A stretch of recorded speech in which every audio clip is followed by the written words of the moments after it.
Good morning, good afternoon, good evening. Joe Davis, Southern New Hampshire University. Justice 101, Introduction to Criminal Justice. Today we're going to talk about Module number 1, and the assignment is merely to review the final project guidelines and rubric.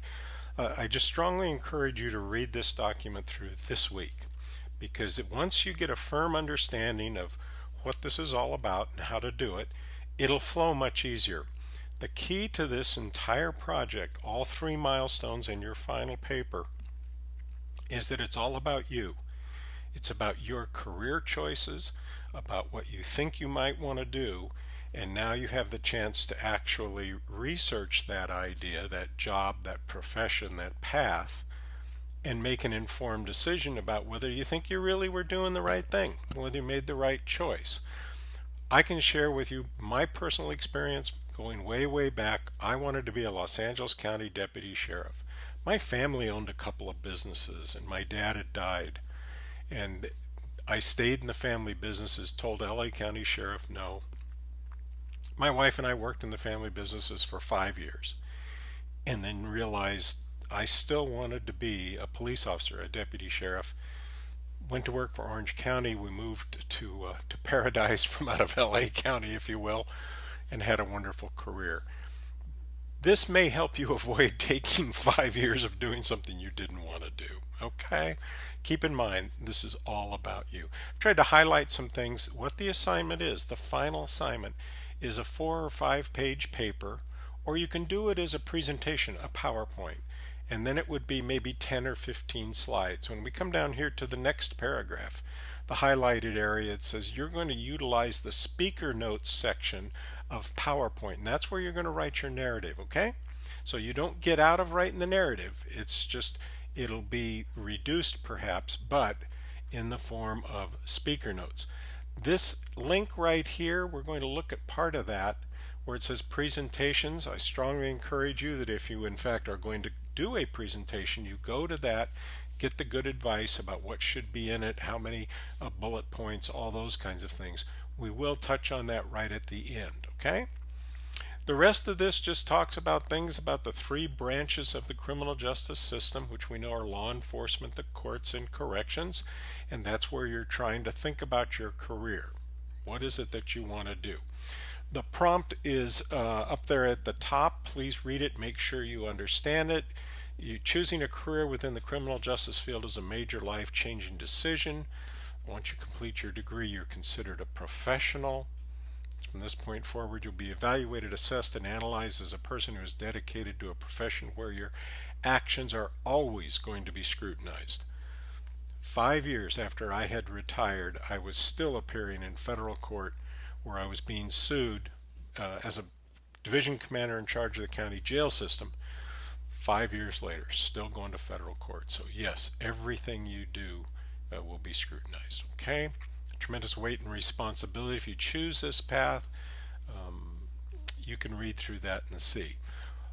The first section, this is your first milestone due next week, Module 2, and I think that's why it's important for you to read this, think about it, reflect on it, and then come up with a conscious decision, okay?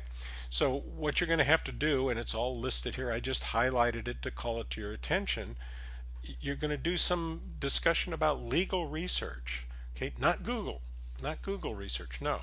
No, you'll go to LexisNexis, or you'll use the Cornell Law School, which has got a great website. You're going to learn about collaborations. You're going to learn about probation and writing of a pre-sentence report. Okay? And then you're going to re-examine your career path and think about it. Down here at the bottom, this would be milestone number 2, excuse me. And here's where you're going to talk about a burglary investigation and what kind of technology is available to you. Using this one as a simple example, if you're the police officer, like it says, and you go out and take a burglary report, and you can find some evidence, so drops of blood, a hammer, shoe prints, and a handprint. In larger agencies, more metropolitan areas, you won't do anything except note that.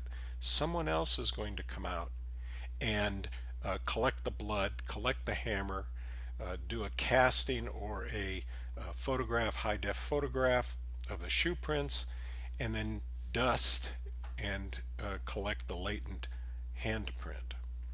In some smaller agencies, a police officer may do that, but it's depending on workload.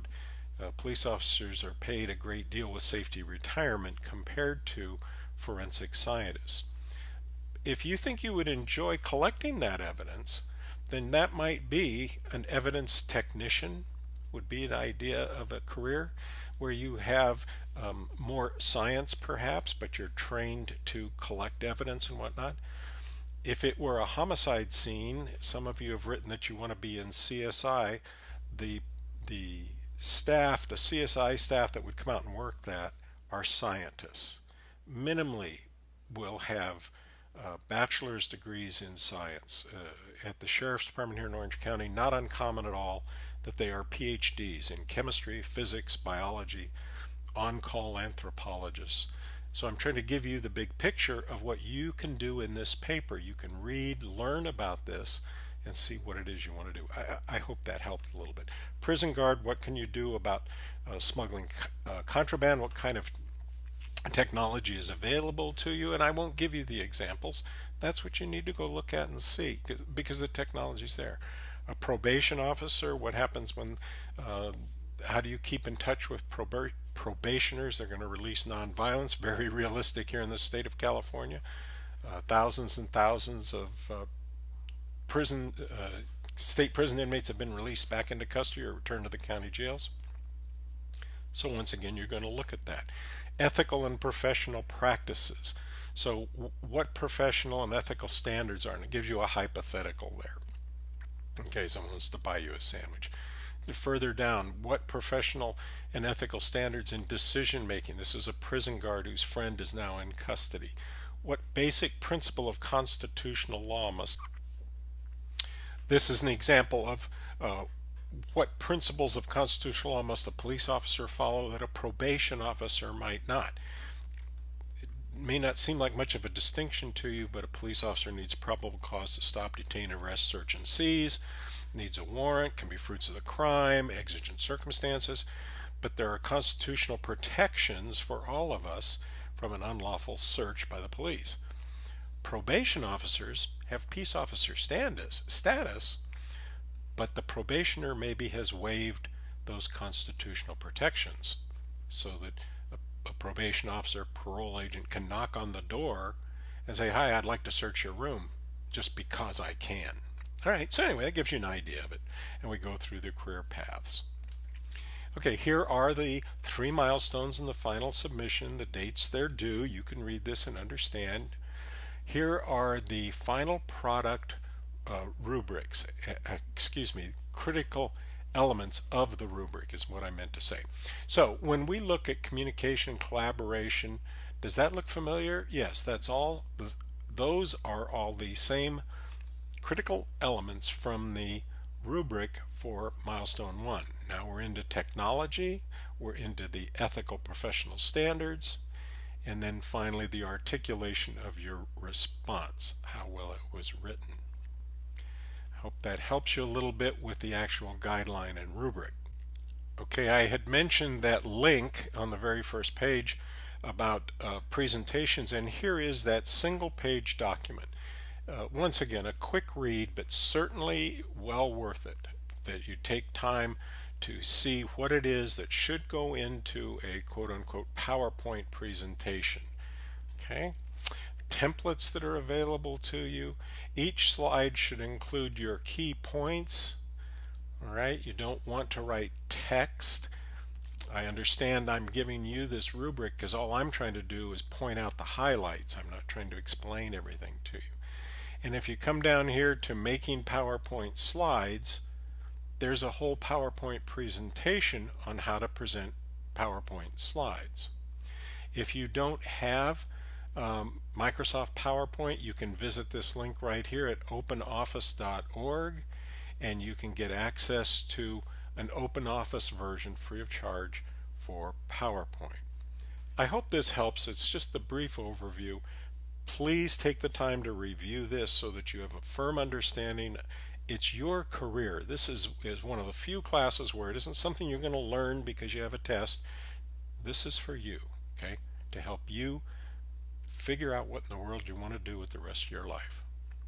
If you have questions or I can help you, you want to chat about these, trade emails about the professions, looking for a source of information, pick now that I think about it, pick any of the major metropolitan police departments.